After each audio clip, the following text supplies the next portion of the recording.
Messi and Co, Breaking Major League en las ciudades. El wedding dating como fechas un win. The trio of everything y muchachos. Las familias se escuchan los barrios. Esta camiseta pinky la llevan todos los guachos. Los rookies quedan sin comentarios. Messi ambetea, tiki-taki gol. El estadio Chase bañado en gloria y sudor. Aquí se ama y se respeta el balón. Florida es tu casa, acostúmbrate al calor. Estate listo pa' Messi and Co. Estate listo pa' Messi and Co.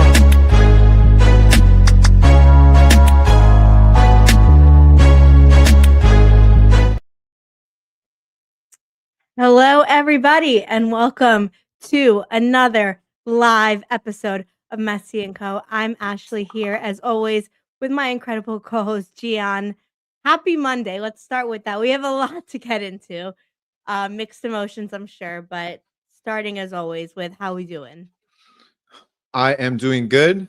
I'm excited to be talking a real game, a first game of the season podcast finally here. And I'm excited to talk about it. And there's a lot to talk about. Definitely a lot to talk about. You're not kidding there. From on the field to off the field to just everything. I don't know. Was this what we were expecting? Was it not? Just a lot to discuss. So I'm happy to be here. And I am off to a good Monday. How about you? How's your Monday? Good. My Monday's been busy, actually. Like, I had said on the pod that I'd been traveling. Got back to Miami yesterday. Settling back down and everything like that. So it's been crazy. But we made it. I was watching the game from a hotel room on Saturday and it kept refreshing and I was like, oh God, maybe it was better if I didn't watch because it was not the best thing ever. But we're happy Inter Miami's back. Things to learn, things to grow. Excited about that. We already obviously got some friends in the chat. What's going on, Ash?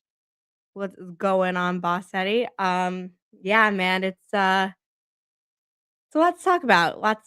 I guess we'll start with Inter Miami obviously lose first match of the season against LAFC 3-0 in a game where you really, I think, didn't maybe a little disappointing after just winning MLS Cup, bringing in new signings, couple who we'll talk about, who played. Not that much good to talk about, I would say. I guess we'll see. But one thing that I will say, which is good before we get into the on the field stuff, was man, the LA Coliseum, over 75,000 fans there. The energy seemed really electric. The stage was electric, and above all else, I think it's really cool to see as a fan of soccer, Inter Miami, Messi, just seeing what it's become in the US. Like, man, that's pretty cool, right? It looked like a pretty awesome venue. Yeah, I mean, Son versus Messi. It's like the aligning of the stars there. Everybody, I think it was a matchup other than the Cristiano Ronaldo versus Messi matchup, and maybe the next best thing right now. Two global stars, two guys that are just absolutely worshipped in different parts of the world. Son, likable more than anything. Great player for Tottenham. You know about him very much as a Tottenham I do. fan, right? It was very hard to root against him. Oh, what's interesting about him is just not on the field. He's just a likable person all around. So I think that's something that people really it drives their fandom for him. It's how he presents himself on the field, off the field, and obviously we know that MLS is trying to expand all over the world, and when you have such a big market in Asia, I think as well with Son, that's also something that's going to be very helpful and bring a lot of eyes onto the league. And then obviously Messi speaks for himself. To see two global stars in LA. I mean, you're talking about LA, New York, Miami, like some big markets. LA. I mean, it's where all the shows are. It's where Vegas is, where Hollywood, not Vegas, Hollywood rather.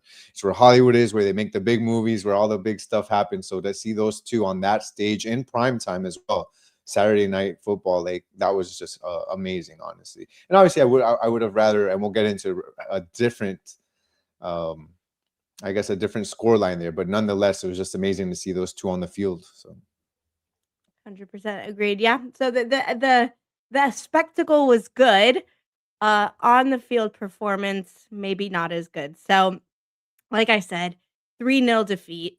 Um, was the lineup something that surprised you or what you were, expecting? I already see some comments like Silvetti seemed more active on the left than the right. He got the starting job. Segovia got the starting job as well. Bertarame, obviously, and a couple others that we'll get into. But I guess, was there any surprises or was it what you were expecting?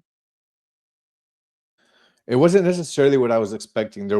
I mean, there was a lot that I was expecting. I mean, we'll start from the back. Obviously, St. Clair, you knew that he was fairly certain that he was gonna start over Rocco Rios. No, and look, I'm one of the ones that said early on that, while I thought it was cool that they brought on St. Clair, I just thought that you had a goalie that, even though he wasn't necessarily plan A, he's a guy that stepped in and did really well for you in the playoffs.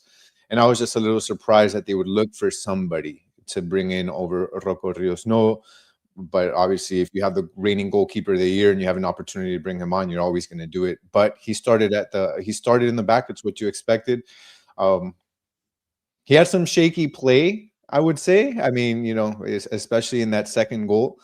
I don't know. I tweeted, and I'll take responsibility. I tweeted from our side, Rocco Rios Nova would never. So, Yeah. but, and that was a little bit of a joke as well. But in the back, obviously Noah Allen on the left. We talked a lot about how he was a dynamic player and he can play at that left center back role. He could play at that left back role, especially with Sergio Reguilon right now nursing an injury. It's one of the reasons why he's on this team. This team wants players that can play at multiple positions, and you knew that Noah Allen could play that position very well. Obviously, not going to bring exactly what Jordi Alba left behind, but I think he did a really good job on that left side. Playing Micael Dos Santos. You knew that he was going to start along Falcon, so I was, no big surprises for me there. I think what was a surprise for me, and not to get too ahead of ourselves, so maybe let's stick on the defensive part, Ash, and let me know what you think. But for me, it was a bit of a surprise that Ian Frey started over, um, what's it called? Facundo Mora?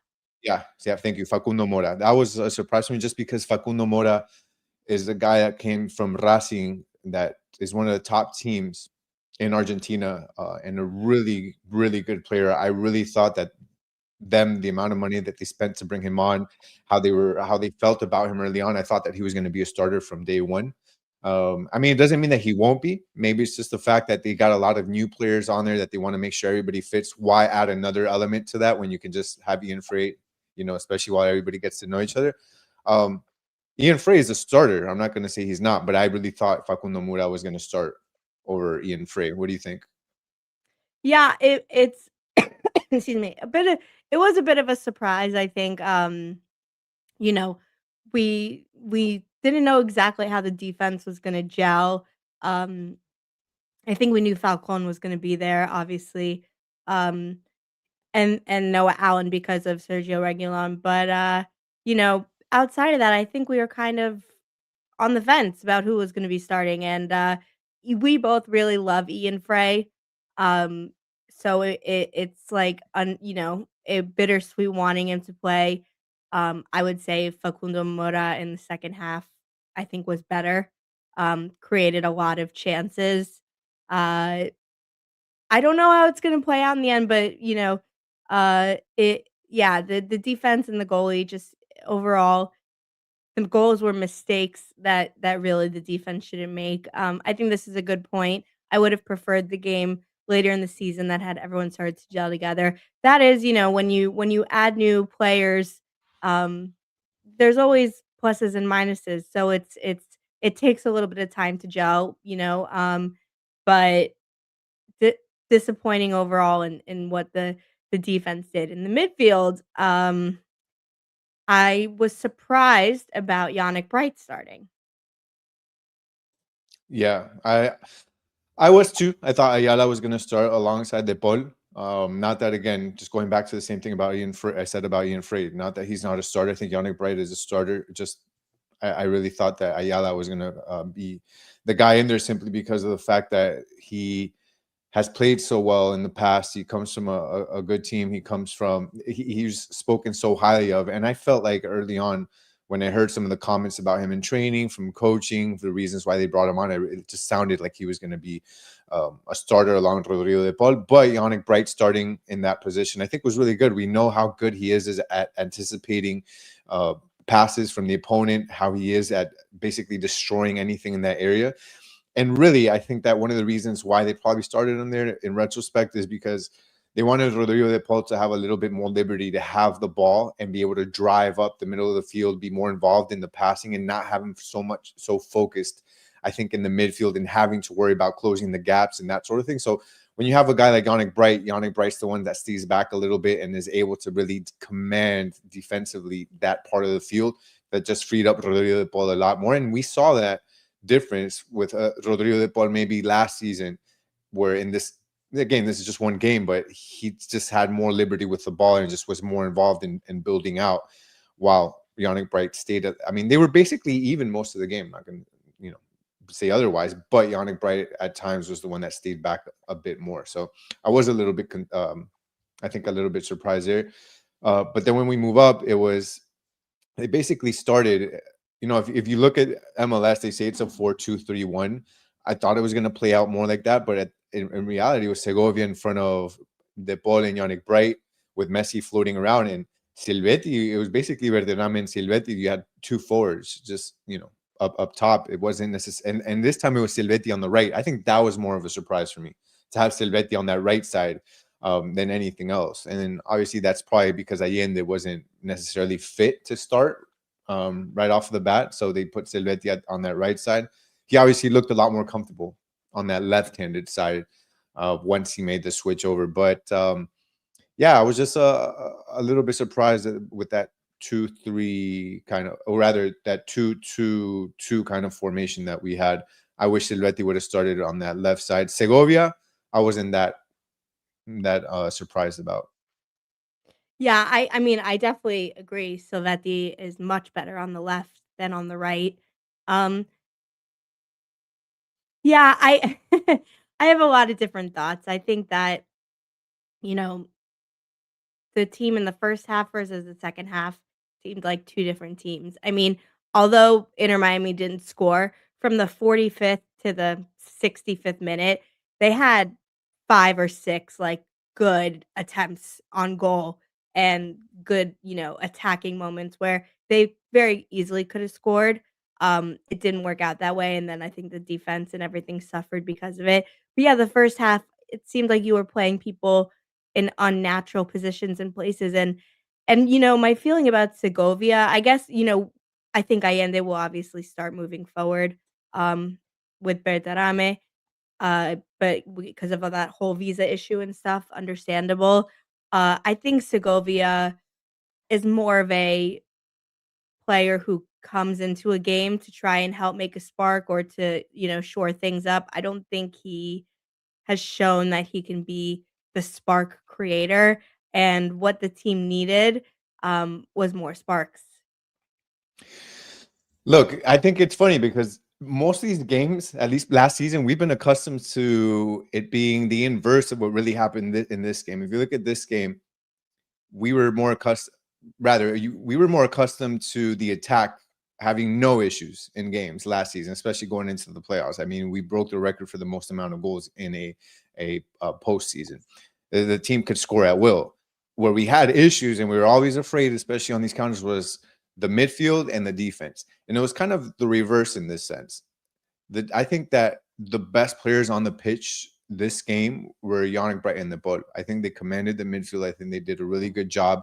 I think they did the best job they could at breaking everything that was happening in that midfield. And then the defense, I felt like the defense did fairly well. I know you can look at a 3-0 and you say, okay, well, they scored 3 goals. How the heck can you say that the defense played well? But if you look at those goals, they weren't all necessarily because of the defense's fault. There was more, I think, at times, a lot of errors that were done. So I just think Yannick Bright and De Paul did really, really good.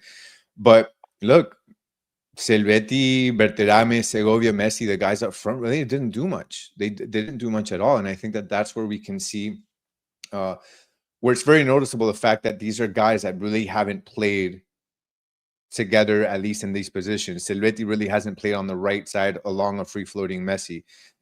Segovia hasn't played with none of them have played with Berterames. Berterames still trying to figure out his role, trying to see what does he need to do so that Messi can get him into the right position. Messi looked out of sorts, in my opinion. I mean, I'll look at the stats right now, but I think along the like I was looking at when I was watching the game, I was looking at the stats, and I think it was way into the second half that Messi didn't have a single shot on target. I don't know how he ended the game. I'd like to take a look at that, but that was very, I mean, very strange, very out of sorts for Messi. Not a Uncharacteristic, yeah. like not a single shot on target. So I thought that was a little bit strange. So really, the attack was kind of what messed us up more than anything. I mean, 0 goals. And then the other thing I noticed is, look, what was a big issue that we had last season, Ash?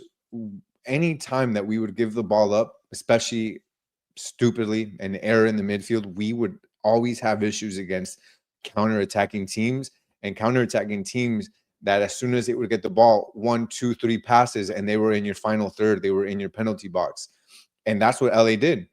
LA just threw 3 players up front.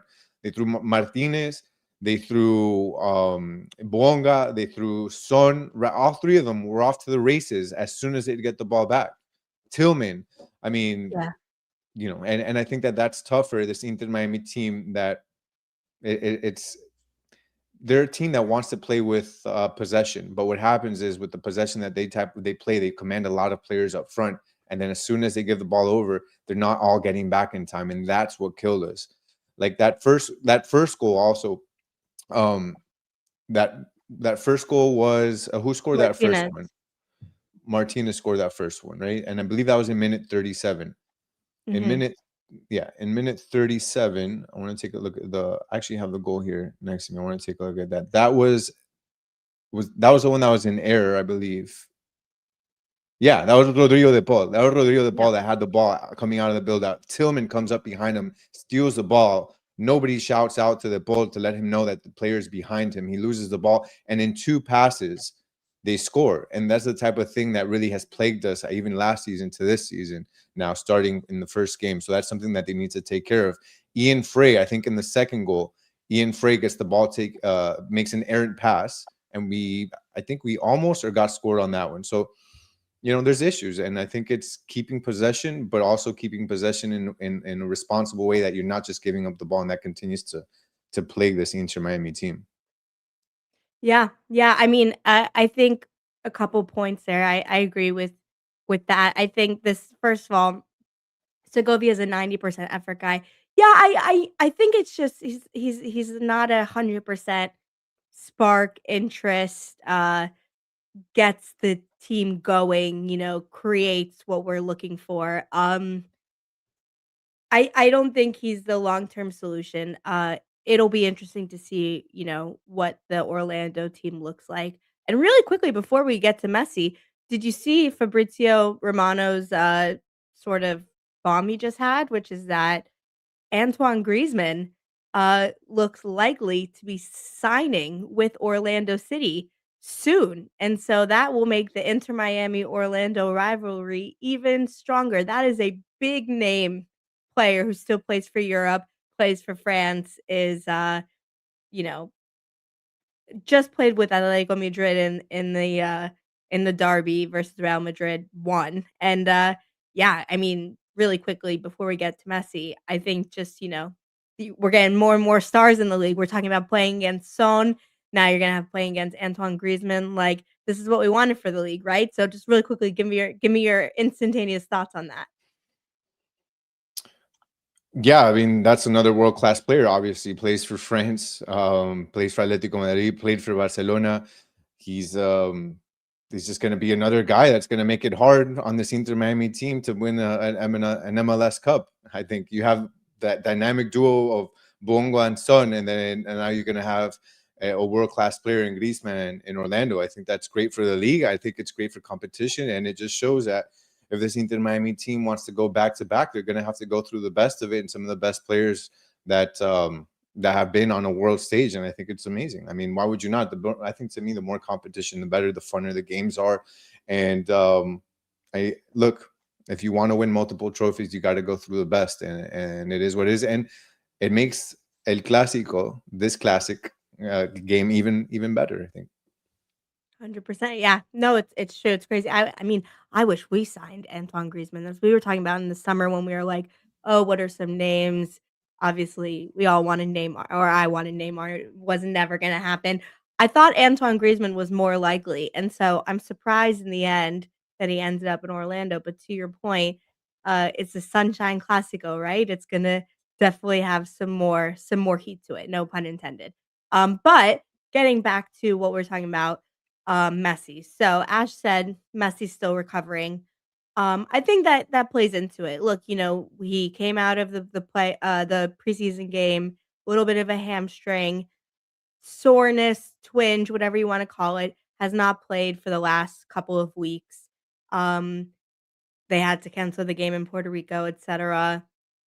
Uh, a lot of changes to the team, all those things combined, maybe I think you saw in the first half a Messi that was a little bit more, just taking things a little bit slower and easing into the game as opposed to, like last year where every game from minute 1, like, he was the scariest person on the pitch, and he still is. Like, look, I if he had a little bit more space, if he did the I still from minute 1, I wouldn't wanna defend against that. Like, he's still Messi. I think in the second half, we saw them being a lot more aggressive, creating things, and he even took a couple shots. He went headfirst into the defender and body shot. I mean, that looked like it hurt. He got tripped up a couple times.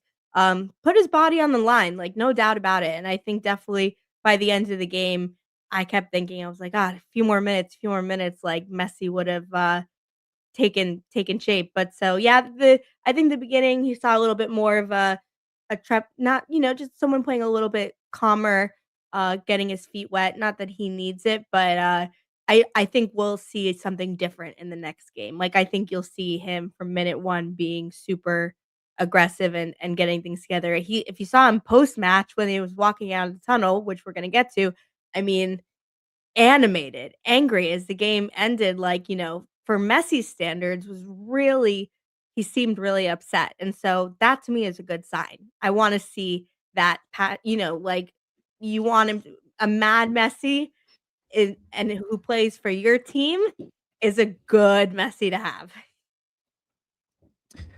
Yeah, I think that anytime that he doesn't win, he's frustrated. I mean, it just shows how competitive he is. And I think that this game was particularly frustrating for him just because he couldn't get anything done. Like I said, I just finished looking at the stats again just to make sure, and he literally had 0 shots on target in the entire game. And I think when you have he knows how important this game was. It's the first game of the season. He wants to set the tone. He also is very aware of the stage that this is. Again, prime time Saturday night football on at the at LA against Son. Like he's not oblivious to this, and just the overall wanting to win, the drive that he has, the competitiveness that he has. I think that just that frustration always boils over, and you can tell he's shown it on multiple occasions last season where he'll either just walk straight to the locker room and won't say hi to anybody. He'll voice his opinion to the referees right after the game. He'll go to the center of the field and talk to the referees, very animated. In this case, he did so after the game and followed them a certain way into the not into the locker room, but into certain areas inside the stadium. And it just goes to show how badly he wants to win. And again, in particular, this game, I think it was as frustrated as I was watching on my television. I think it was probably even more frustrating from him. He's got Berterame, a guy that is an absolute goal scoring machine for Mexico. I think he would have expected to at least had a goal. I think a game in which he doesn't even get 1 shot on target, for him, he understands that he wasn't up to par. That to beat an LA team that has Buonga and Son on it, he's going to have to play his best. And I don't think that he played his best. He saw Silvetti, a guy that he was with Silvetti and Allende on the field last playoffs. He felt like he had different outlets to make different passes. He can go to any one of those guys and he can depend on them to be ready and to run into space, receive the ball, and score. And he couldn't get that done either. So I think that from that particular standpoint, he was probably frustrated that he wasn't performing how he wanted to, and he wasn't getting what he wanted from from his teammates, at least in the attack. And also he felt like that the refereeing wasn't up to par as well. He was getting hit a lot as he usually does, but I think that in this There were case, some gnarly ones. yeah, at this case, there were some points where he thought that he would get the foul and he didn't get the foul call. I mean, it shows frustration. But look, Ash, it's obviously the first game of the season. It's early on, but I don't necessarily like what I saw on the field. Why? Because I think that if you go to this game and you lose, like more so than the actual 3-0, it's what the product on the field was. And to me, it just looked like a team that didn't have an identity up front. After again having the team that scored the most goals in playoff history in MLS, and they look so discombobulated, just like there was no identity in attack. And it's really going to be interesting to see what Macherano does. Why? Because of the fact that Luis Suarez wasn't available for he was suspended during the playoffs. At the beginning, he had to pivot and he had to find another way to make this team operate. And he found a winning recipe with Silvetti on the left, Allende on the right, Messi as a false nine, both of those wingers running in behind defenses, and Messi just feeding them goal after goal after goal. And then for him to bring in Berterame, who is not going to work in that exact same scenario. He's not going to have Berterame on the left and Allende on the right, or Silvetti on the right, and then running in. He's going to have Berterame as the sole reference point. He's a number 9 box center forward. He's completely switching the way this team operates and the way this team is going to play in the attack. So it's game one, but again, and I'm not saying that we're not going to figure this out. I'm simply talking about this game. Berterame up front didn't look like it didn't look good. Berterame with Silvetti as just 2 guys up front didn't look good. Once Allende came in and Mura came in, it looked a little better, but still, nothing like it did last season. So again, last season, obviously it was the playoffs. They had played more games together, but that's something that as they get more games together, they're going to have to figure that out really soon, because he changed the style of attack from one day to the next. And this team didn't look good in preseason either. So it's not like just one game. They have not looked good at all. But they're a newer team. They're still guys that are starting to get to know each other. It just so happens that they played probably the other best team in MLS for the first game. Yeah, agreed. 100%. I have a couple points, couple thoughts. I think number one, maybe I have just like a different opinion. Like sometimes, players feel a certain way and you don't see it or you do see it and everyone's different. I actually liked what I saw from Berterame. Now, I think that situationally, I think he really wasn't getting fed much and Segovia didn't have enough of that presence and Silvetti was out of position. I think, you're gonna see literally with Orlando, you're gonna see Silvetti on the left and Allende on the right to start the game. And that immediately I think will create more chances and more intrigue, and then we'll see. I thought that in terms of hold up play and the very few chances he had, I think if you're comparing it directly with Luis Suarez last season, for example, I saw from Berterame a few things I really liked. First of all, I know it missed and it went wide. The header that he got off of that corner was absolutely vicious. And I know it's like, well, who cares about that? It didn't go in this and the other.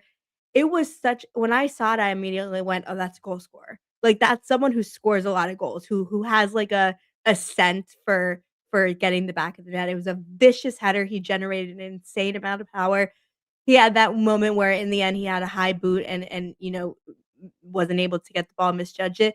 But that was like a poacher's finish. He did good hold up play. To me, I think I need to see another 2 or 3 games with, like I said, the addition of Allende and other players to put a stronger judgment on. But my eye test was I like what I saw. I liked what I saw from him in the game with the very limited, very, very limited chances he had and what was overall, I think, just not a good setup and overall performance from the team. So we'll see. But there was just some things about it where I liked it. I just thought maybe we'll see something. Berterame, Berterame was tied for the third lowest SOFA score on the team with a 6.2. Worst SOFA score was Dane St. Clair, obviously because of that blunder that he did. I still don't understand what the hell he was trying to But do. Berterame didn't get any things sent. He didn't get any touches. He didn't get any balls. Like, what are you gonna do if you don't get anything? Well, I mean, he has to get himself in the right positions for you to want to pass to him. I think that if he's not making the right runs and he's not doing the right things, like you're not going to pass the ball to him. He's not a guy that's going to come into the midfield and ask for the ball and get an easy pass. He's a guy that has to run into space, and I think he didn't do that. I think partly, and then this isn't all on him, I think partly it's on Mascherano. I don't think he set the team up correctly up front in attack. So it's not all on Berterame. And then the other part is I think LA, we can't take away from what they did defensively. I think they played a really good defensive game. I think when you look at their two lines where they had the defense and the midfield, I think they played so narrow and so compact that it basically made it very difficult to find anything in between those two lines, which is where Berterame and Silvetti lived. Those two guys were having a very difficult time. And then you could see very clearly Messi had the ball. Messi would maybe take one player, two players, and then he was met with a freaking wall of China where he couldn't find the passes that he needed to make. And then also, I'll say one more thing. The difference between this LAFC team, why they found spaces and why I think Inter Miami didn't, is because of the fact that they were just waiting for Inter Miami to I mean, Inter Miami was playing tiki-taka. Inter Miami was touching the ball and had all possession. I think they had like 60-something percent possession, if I'm not mistaken. I'll look at it really quick here. They But nothing had like that really you felt like there was going to be a thing. No, not at all. It's 65% possession, and that's why sometimes you look at the possession at the end of a game and you can say, wow, this team dominated, but it's just so deceiving because possession doesn't mean anything if you can't do anything with it. And at the end of the day, I think that, and that's probably how Mascherano's going to want this team to play, with a lot of possession, but sometimes that can be not the best way. And you're going to want them to speed up the play. Why? Because if they have so much possession, it just allowed LAFC to sit back, position themselves perfectly, play their lines, like I said, very compact, very narrow. And at that point, all you're doing is playing side to side, side to side. And there's not much else you can do because all of the passing lanes are closed. So if you see a team that's going to do that, the moment you get possession back, you've got to play 1, 2, 3 passes, quick passes, and play. I think you have to play vertical as opposed to horizontal. Look at LAFC's second goal.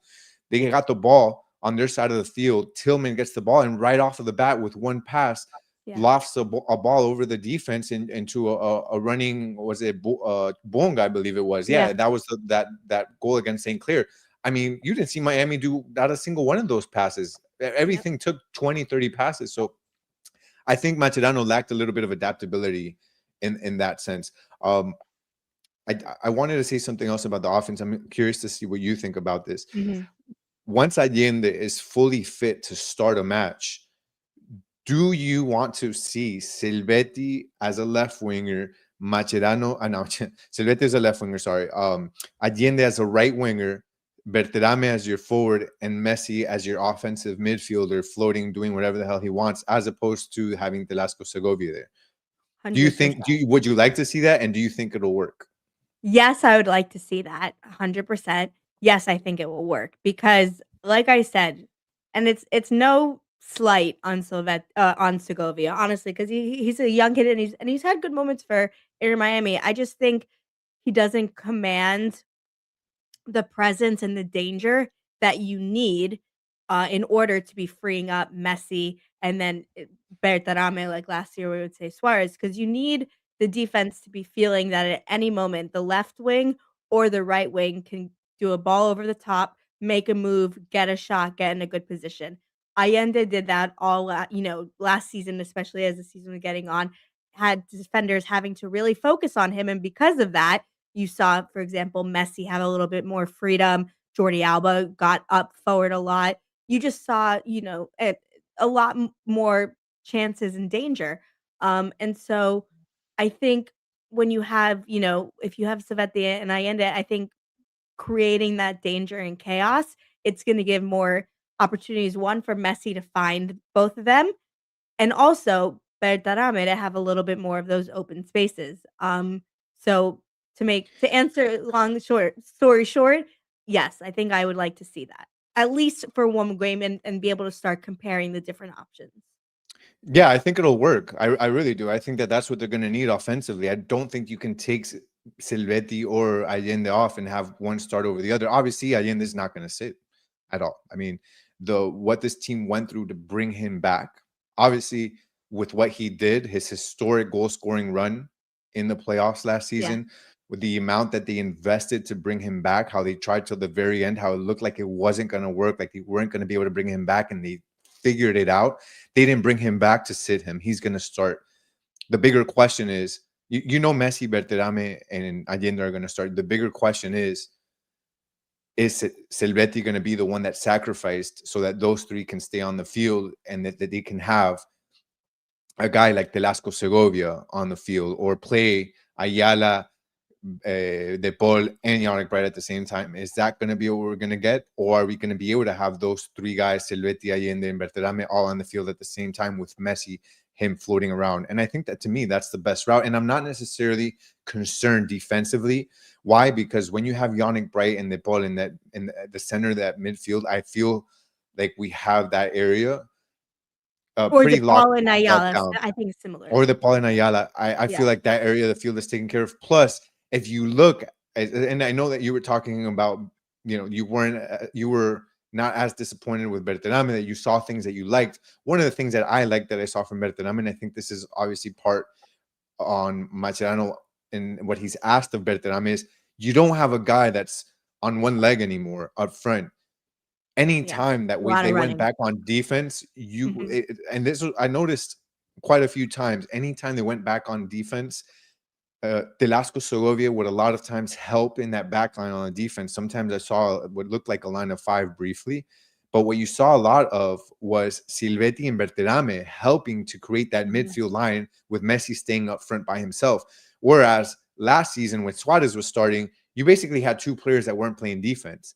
So Right. in this case, if you were to play Berterame, Silvetti, and Allende, I don't think that's going to be a big deal anymore from the defensive side. Why? Yeah. Again, Messi stays up, and then Allende, Silvetti, and Berterame all helped to make that to help in the midfield when they're back on defense. Berterame was running around again and helping a lot more than Suarez was when he was starting for this team. So I would feel a lot more confident having a very, very aggressive attack again with Messi, Berterame, and two freaking fast wingers that can find Right. space and that can dribble, which is important. Yeah, 100%. No, I agree. And like I said, the jury is out on Bertarame. We'll see what happens when he has more chances, when the game is a little bit more open, when they adjust. Um, but just my eye test was like I liked what I was seeing in the very little moments that there was a chance. I felt like he's an athletic young guy who's like a firecracker. And after Luis Suarez, who had his good moments, and by the way, I actually think should have come in earlier in the game. I think that Mascherano waited too long to bring Suarez in, but I think it'll be a really good dynamic to see. So yeah, we'll see. Now, my question for you is defensively. Um, we said what we think offensively the change should be, which is obviously bringing in Allende for Segovia. Um, Defensively, we obviously saw in the second half Mura come on the field. Um, in your perfect world, what does the back four look like that you wanna see going into Orlando? Going into Orlando, well, it really depends. I mean, I don't think that Reguilon is going to be ready in time. Mhm. So it's. I mean, he should be the starter at left back, I believe. But because he won't, I think Mikael and Maxi Falcon are hands down the starters the rest of the season, unless again just otherwise you're switching out players in that part of the field just for rest and because of the amount of games that they're going to have with so many tournaments this season. So at times we'll see Noah Allen instead of Mikael. Um, but man, look, Maxi Falcon, the IQ that he has, the ability to he's always in the freaking right spot. It's insane. Like he's always in Yeah. the right spot. Whenever how many times has he headed the ball right when it's about to, go into the goal. I think this past game against LAFC, he chested the ball, right, a ball that looked like it was going to go in or whatever. I mean, he's always in the right spot. Mikael, I think, has been a great compliment to Maxi Falcon. First game of the season, and they looked good together. Again, I know that we got scored on 3 times. I don't think it was all their fault. I think they did a really good job, and they complemented each other. I remember there was a play, I believe it was Buonga, that was attacking Maxi Falcon. That's a tough matchup for anybody, and much more a center back versus a speedy winger. Buonga can take basically anybody in this league one-on-one, but Maxi Falcon, instead of doing a direct challenge and possibly getting Buonga getting past him, he positioned his body in a way that he'd slow Buonga down to make Buonga think about what his next move was, and that bought Mikael time to get back in time to help double team him, and they were able to take the ball away from him. So the IQ of those two players, the familiarity that it looks like they have in such a short amount of time, where they're understanding how to play with each other, I think was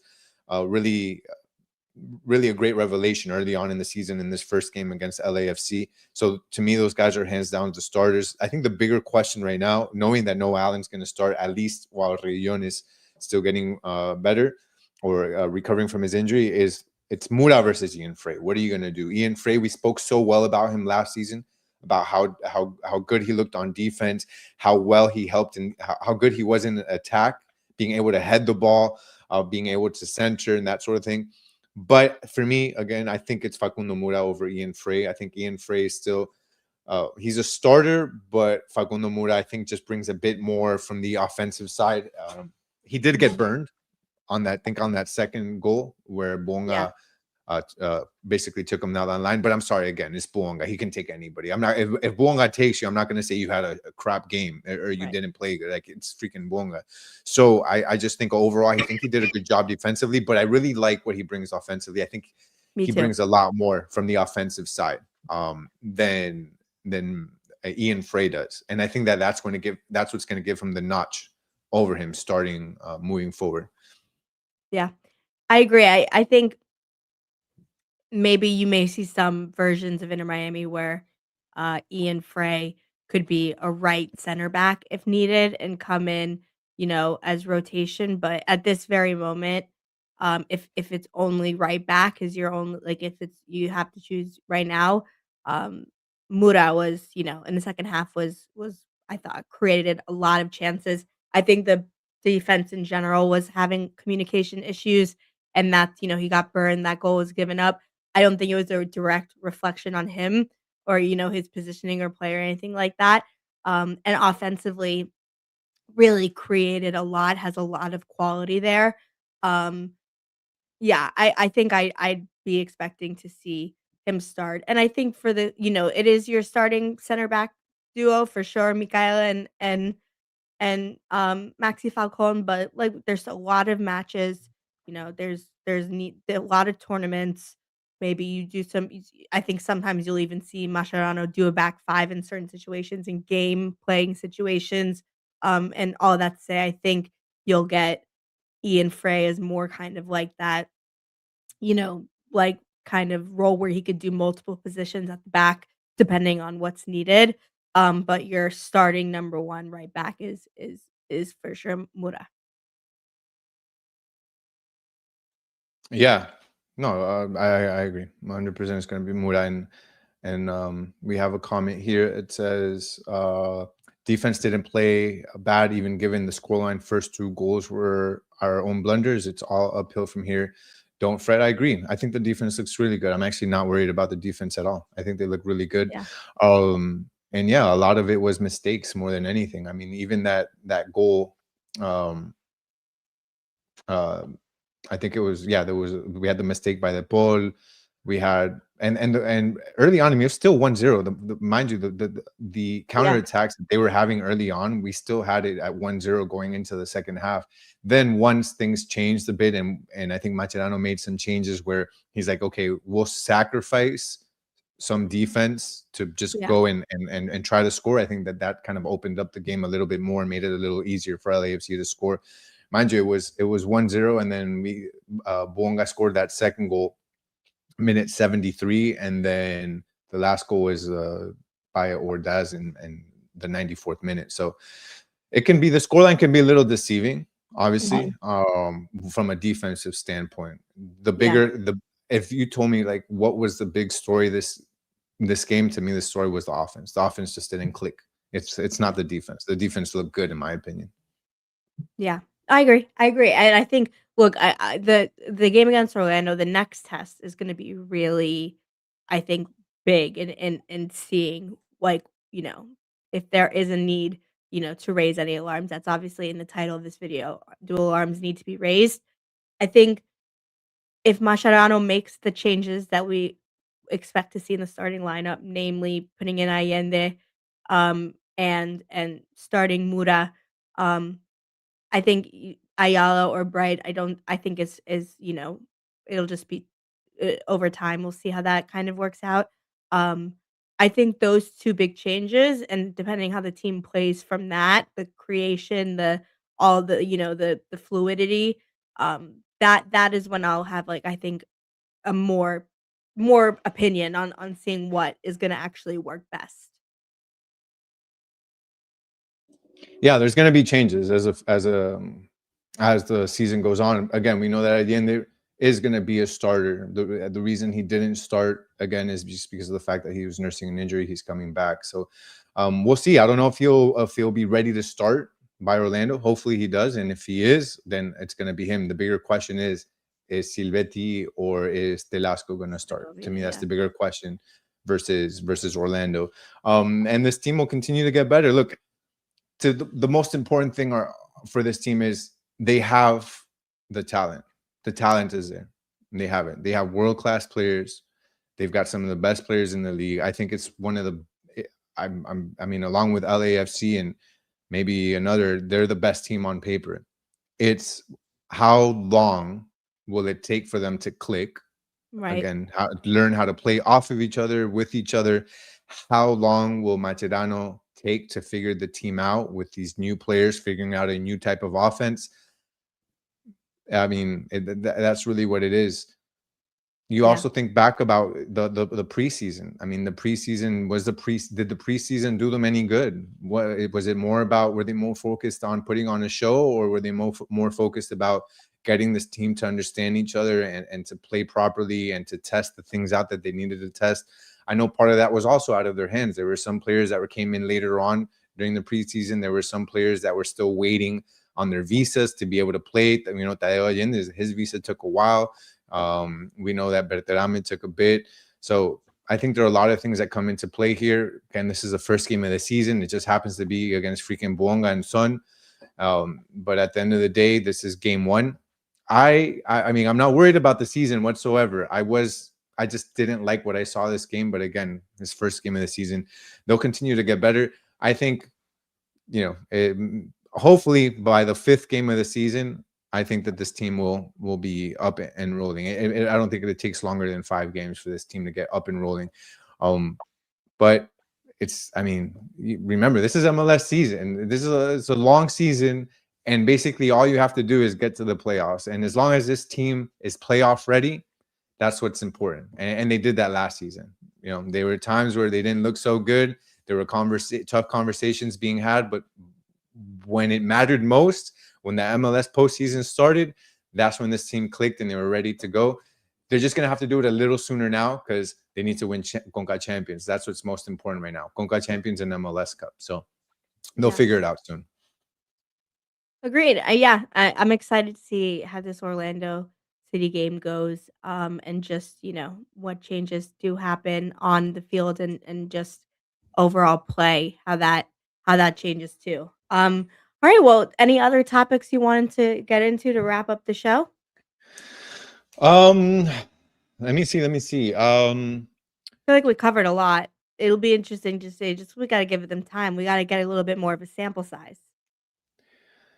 Yeah. No, I think we covered it all. I just think that this team needs a little bit more time, and they've got the tools that they need to be able to win. And look, we've said it, they've got a lot of players, and this team is going to rotate. They're going to play a lot of different lineups. I think you're going to have 1 or 2 different starting lineups again because of Champions Cup, because of the Leagues Cup, because they're going to want to, you're going to have World Cup. There are going to be some players that possibly, play some less minutes. So we'll see a lot. And I think that that'll be good for Macherano as well, to be able to tinker and figure out what pieces he thinks are best. But, there's still, it's the first game. I'm excited about this Orlando game. Anytime you play against your in-state rival, it's an exciting game. But man, I can't lose to LAFC and Orlando back to back. I just know that. So they better figure things out really quick. We need to beat Orlando. I do not want to start the season off losing to these two teams. But hey, look, I'm also excited about Freedom Park. They started putting the seats in.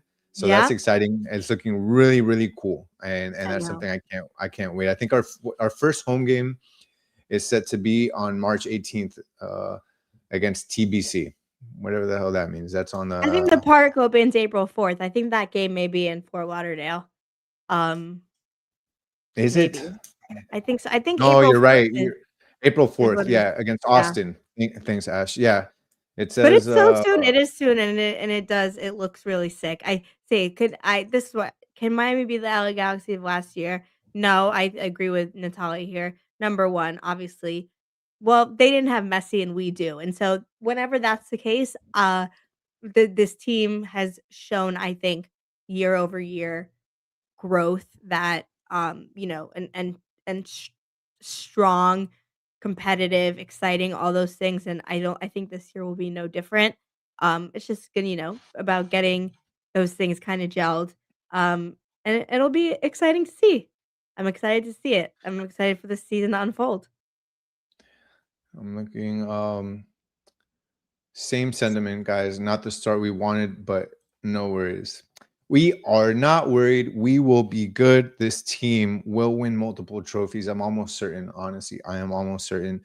And this team is going to be, once they click, once this team figures out how to play on the attacking end, there's going to be a monster. I mean, think about how crazy it is to say that you have Messi, you have Tadeo Allende, who broke the MLS Cup record for goals scored in a single MLS Cup, and then you bring in Berterame from Mexico, that is a goal scoring machine. Like, it's just hard to not envision this team breaking the goal scoring record for the season. I really do think that you can have a season once Allende and Berterame are clicking. You can have the freedom that's going to open up for Messi as well. I just think you're possibly going to have at least two, maybe three guys in the top 5 scoring leaderboard. I mean, you can easily have Berterame, Allende, and Messi in top 5 leaderboard of goals scored in MLS this season. I don't think that's difficult to envision. 100% agree.